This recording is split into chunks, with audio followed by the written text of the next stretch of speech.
Welcome back. We have now moved to the back of our first page of our notes here. Made mine a 2 here. So we have dealt with 1, 1, and 1, 2. Today we'll do our first of 2 days, day 1, day 2, in 1.3, at which point we will pause for a short quiz to see how things are going and see if we need to check any things back over again before we continue on. So today we are going to be dealing with combining like terms. Again, like terms have identical variable, or sometimes variables, and identical exponents as well.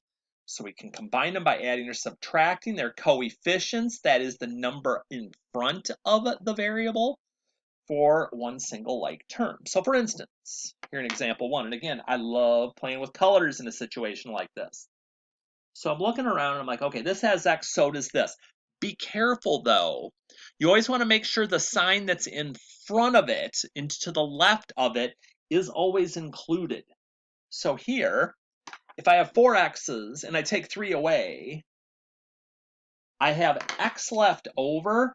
And if you wanted to put 1X, you could. If you just put X, we assume the 1 is there anyway. That would be just fine. And then we always do constant terms, okay, just plain old numbers, we do them last. 6 plus 9 is 15, and we're done. Wait, can't I put those together and call it like 16x? No, okay. Identical variables, this has a variable, this doesn't. So I cannot put those together. That is as far as I can go. Now the next one, this gets more interesting. Because you're like, okay, Hardy, there's like x there, and there's x there, and there's a y now.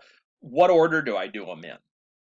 Normally, I am more of a fan personally of when we're looking here. Just a second. This is one of the things when you're at home, when you get little delays in the middle here. Okay, so the first thing I see there is x squared. So I'm just going to do the x squareds first. So 9x squared plus 4x squared is 13x squared. Then to me, you're like, so can I do the numbers next? Yes, technically, but I'd like to get you into a habit of just doing all the variable stuff first and doing your constant terms, your plain numbers at the end, but yeah, I wouldn't mark it wrong. So here, I'm gonna do these next. So negative 3xy and positive 5. If I have 5 and I take 3 away, I still got 2 left. You're starting to see here now, when I was talking about this before, I can't put that in the calculator with the x and the y. So I kind of have to have a little bit of an idea what's going on here. And then finally, I got my 2 constants, my 2 numbers. 7 plus 2 is 9. That's as far as I can go. But these both have x, but they don't have the same exponent. And this has a y. So they are not like terms. They cannot be put together. Find a simplified expression for the perimeter of the following figure. Now, even though, and I'm looking at this and I'm like, well, like the sides are different and stuff. Doesn't matter. Perimeter is add up all the sides. Now, do you need to rewrite every single part of this? 2x minus 5 plus 2x plus 7 plus 2x plus 7 plus 2x minus 5. No, you do not. You just need to keep track of, okay, where are my like terms? There's all my x terms. 2, 4, 6, 8, x. And 7 minus 5 is 2. Plus 7 is 9. Minus 5 is 4. And if you wanted to plug 7 minus 5 plus 7 minus 5 into your calculator, that is not a problem at all. But that's really it for combining like terms. It's not going to be anything crazy. It's not going to be anything terrible. It's just kind of getting used to things a little bit. So now, let's take a look at the practice, to which we are now heading towards page, that's 3, that's 4, that's going to make this page 5 as we're going through to make sure we're on the same page. I always tell people too, it's a great idea to put the date that we're doing something on here. So if you're finding this on Classroom, maybe in the calendar for the week, and you look and you're like, okay, it's Wednesday, putting that date on the top of your paper will help too. When I do homework checks later, we put page numbers, we put dates on there just to help it make it a little easier for you. So just a hint, just a hint. So here, we're looking through like, okay, Hardy, how much work you making me do again? Oh my gosh, what are you doing? No, we know what we're doing here. So let's take a look at a couple of things here. So I want to do ones that I think are going to be a little more interesting to you. So for instance, number 4.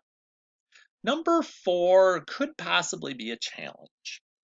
So actually, let's back it up one. Let's back it up to number 3 and then do number 4. So you're like, well, what do I do here? Whatever is outside the parentheses is going to get distributed through or multiplied through. So 2 times x is 2x.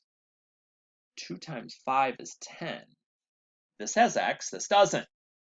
That's done. Simple enough. But then I get to number 4, and I could see where this could possibly cause an issue. Here's what I imagine if we didn't do this, that I'd have several of you, not all of you. I think some of you'd grab this one, but I can see where this could come in to be a problem. So you look at this first part and you're like, okay, negative 3 times 2 is negative 6, and they have x. You go to the next one, you're like, negative 3 times 4, okay, is negative 12, and they have an x, and then you want to combine these. But here's the issue. When you do x times x, you have 1x here, and you have 1 here as well. So when you multiply those together, 1 and 1 will get you 2, or x squared. And x squared and x are different, so I can't take that any further. So that I almost should have put that down on a higher level problem here, because you had a little extra thought or some prior knowledge you're going to have to dig into to be able to get that. Okay. For each figure, find a simplified expression for the perimeter. You're just adding up the sides. We're probably good there. For each figure, find a simplified expression for the area. Ooh. Now this looks like this could be a little more interesting. So let's say we look at number 9, and we're sitting there going, okay, so area, length times width, base times height, okay, however you want to look at that. And so I'd look at this and I'd be like, okay, so x times x plus 5. And now it's kind of back to what we were doing in number 4. Because I look at this and I go, okay, got an x and I got an x. X squared, not 2x. We're not adding them. We're multiplying them. And then x times 5 is 5x, and these are different. So that would be my answer. So just some things to ponder as far as that goes. I think, okay, more like terms back here on the back in level 3. Again, combining your like terms, we did that pretty similarly. Again, reminder here, the opposite sides of a rectangle are equal. So before you find your perimeter, you do that. All right, let's see. Simplifying using the distributive property. Okay, so I got one more here I want to do, and then I'll leave you be. Simplify using the distributive property. Like, okay. I don't like multiplying by fractions. Okay. 2 hints for you here. First one. Whenever you're dealing with a fraction and you're multiplying or dividing, you're going to want to put it in parentheses. Otherwise, the calculator is going to have issues, and we'll discuss that in class at nauseum because it's such a big deal. Here's the other thing to remind you of. Okay. Multiplying by 1/3 is the same as dividing by 3. So if you don't want to have to, off the top of your head or with a calculator, deal with the fraction, you literally could go through here, okay? It would be the same thing for you to have 3x minus 9 divided by 3. Now again, the parentheses are still there, so you're going to do each piece. 3x divided by 3 would be x, or 1x. Negative 9 divided by 3 is negative 3.